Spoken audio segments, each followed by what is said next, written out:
¿Qué características del movimiento hacen especiales estas dos formas de rematar? Entrenadoras o entrenadores que estáis viendo este vídeo, absteneros de compartirlo con jugadores que tengáis aprendiendo técnica. No les conviene pensar en todo esto. Sin embargo, pretendo ayudaros a que vosotros entendáis mejor los mecanismos por los cuales se rige la técnica que estáis enseñando.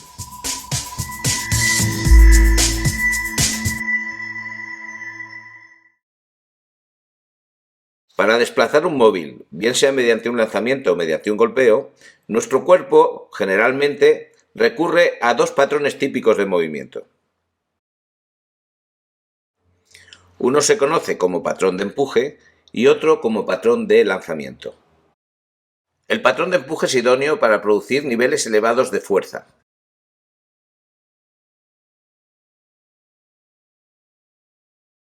Se caracteriza porque todos los segmentos del cuerpo que participan se impulsan a la vez. Cuantos más segmentos se implican y más músculos grandes, más fuerza se genera.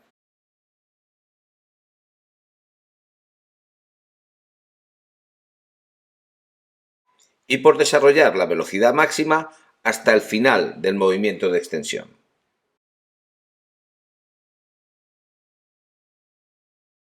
Este patrón no resulta interesante para ninguno de los objetivos motores primarios que hemos definido para el voleibol. Sin embargo, el patrón de empuje suele producir movimientos lineales y esto sí que resulta interesante de cara a obtener precisión. Es muy relevante entender que la participación de los músculos grandes no facilita la precisión, por lo tanto es necesario reducir la participación de segmentos y que la velocidad de la extensión se reduzca hacia el final de la misma. El lanzamiento de baloncesto cumple con estas características. Pocos segmentos, reduce la velocidad final de la extensión y el movimiento es lineal.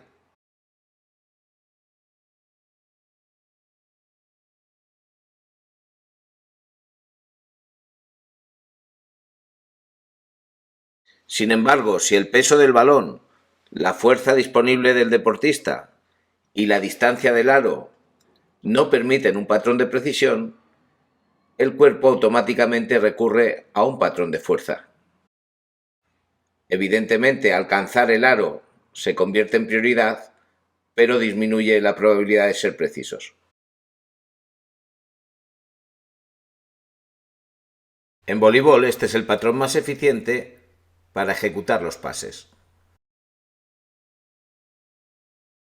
Cuando la prioridad consiste en darle velocidad al objeto, el cuerpo suele recurrir a un patrón de lanzamiento.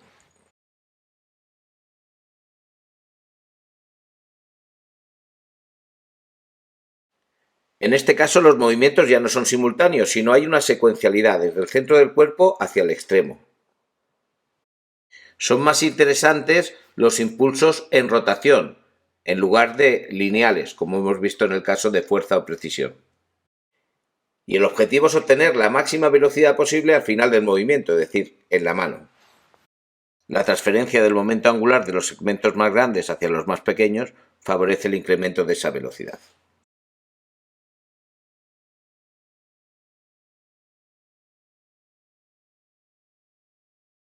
Estas rotaciones provocan el estiramiento previo de la musculatura, también de los tendones y las fascias. Y el acortamiento, si es inmediato, produce una velocidad final mayor. Es importante en el análisis no confundir. Aquí, aunque todo el cuerpo gira, no es un movimiento secuencial. Realmente esto es un patrón de empuje que busca la máxima producción de fuerza. Y en este caso sí hay secuencialidad, pero al agarrar el balón con dos manos no hay rotación. Se trata, por tanto, del patrón más eficiente para los golpeos de remate o de saque en potencia.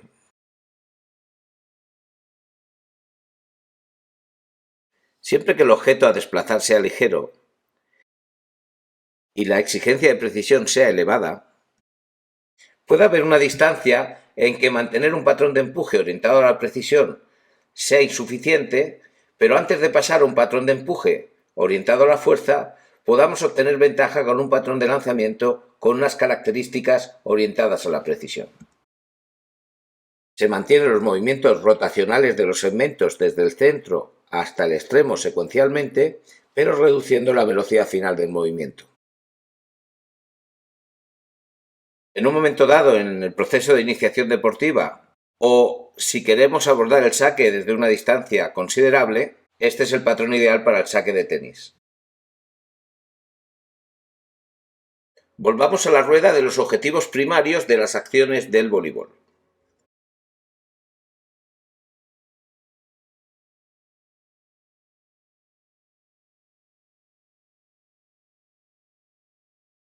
Para disponer de la movilidad de dedos y muñecas, hay que reducir la velocidad final de extensión del codo e inhibir la musculatura del tronco, la musculatura fuerte.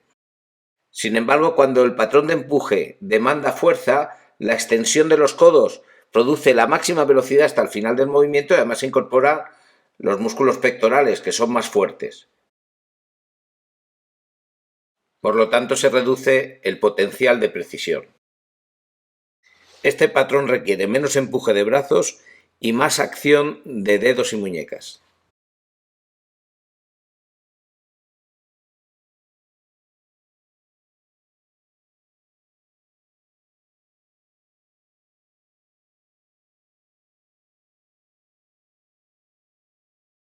Un impulso de piernas de poca velocidad no merma la contribución de los dedos en la manipulación del balón. Si un jugador agota la velocidad máxima en la extensión de brazos y piernas, es porque su acción está gobernada por la necesidad de producir fuerza. La rotación de los antebrazos seguida de una flexión de los dedos índices. O una extensión de muñecas continuada por una oposición de los pulgares. Estos juegos de músculos pequeños son los artífices reales de un pase preciso. De forma inconsciente, los ojos y los receptores mecánicos están informando de la velocidad de colisión de las manos con el balón. Al ser de riesgo, se activa un reflejo de rigidez en los dedos, limitando así una manipulación precisa. Si la situación de juego no facilita la propulsión del balón mediante los dedos, utilizamos normalmente el pase de antebrazos para ser precisos. Recordemos que hablamos de propulsión de antebrazos, no de absorción.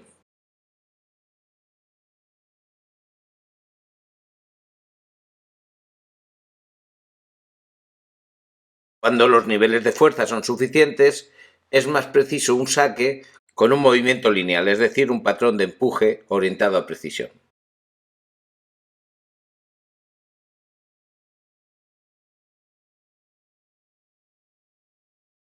El objetivo motor primario del remate es la velocidad, por lo tanto el patrón óptimo es un patrón de lanzamiento orientado a velocidad.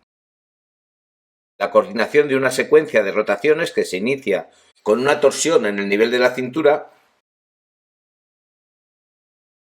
sucedida por otra torsión en el nivel del tórax, la extensión del codo y la flexión de la muñeca.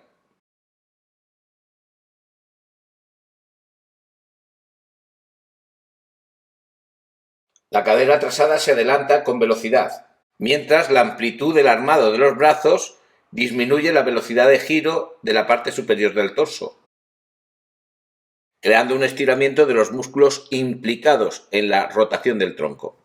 La aproximación de los brazos hace que se incremente la velocidad de rotación de la parte superior y se aprovecha la energía elástica acumulada en el estiramiento previo.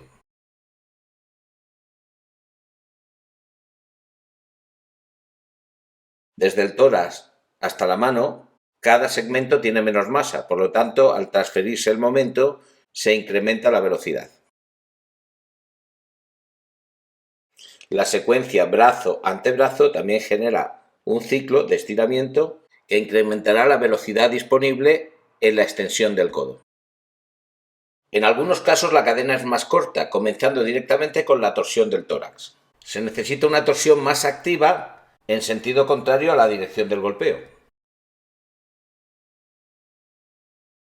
En este caso combina extraordinariamente ambos procedimientos. A la vez que la cadera se adelanta incrementa la torsión en sentido contrario del tórax.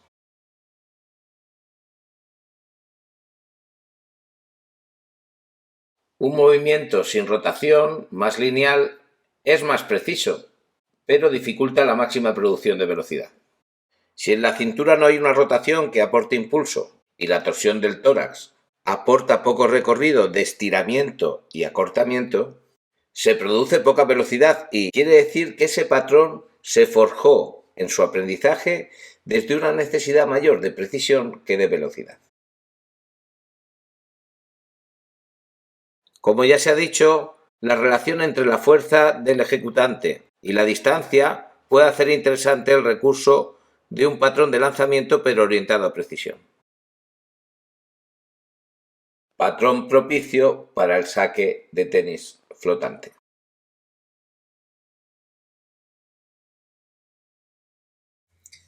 Hemos visto que un patrón de fuerza no es apropiado ni para la obtención de velocidad en las acciones de velocidad o para la obtención de precisión en las acciones de precisión.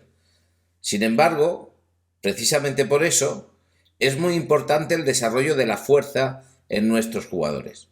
Si nuestros voleibolistas desarrollan niveles altos de fuerza, en esa fuerza inicial no tendrán que emplear máxima tensión y por lo tanto podrán preservar tanto las condiciones de una cadena cinética dirigida a la velocidad como de un empuje suave dirigido a la precisión.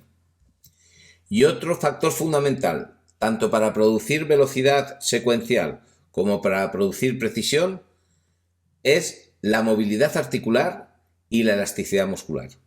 Hemos visto esa disociación de la cintura con el resto del tronco, esa capacidad de torsión de la parte superior del tronco, la movilidad de la escápula, del codo, la movilidad a la hora de ser capaces de pronar, es decir, de hacer esta rotación con los antebrazos, la movilidad en los dedos. Todo eso requiere niveles óptimos. Se mejora el producto de la velocidad o el producto de la fuerza si existen esos niveles óptimos de flexibilidad.